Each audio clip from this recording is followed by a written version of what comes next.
Unaamini kwamba huwezi ukafanya biashara bila mtaji. Naomba tuondoe dhana ya kusema kwamba biashara mtaji ni pesa tu. Biashara sio mtaji, sio pesa tu.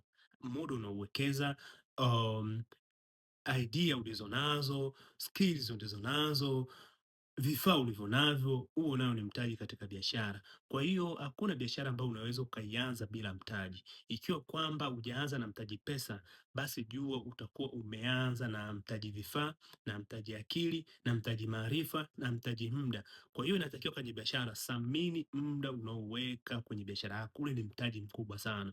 Kwa sababu unaweza kuwa na pesa ndio, lakini kama hauna muda, basi hiyo biashara haiwezi ikaenda. Inaweza kuwa una muda lakini hauna pesa, kwa hiyo biashara haiwezi ikaenda. Kwa hiyo katika masuala ya biashara, ndio unaweza ukaanza kimoja kingine kikafuata. Kwa hiyo lakini vitu vyote hivyo tunaviita mtaji katika masuala ya biashara, kwa sababu vyote vina umuhimu wake.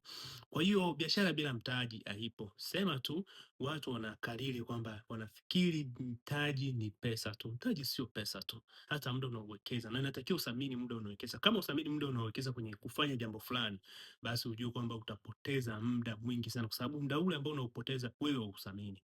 Iko hivyo.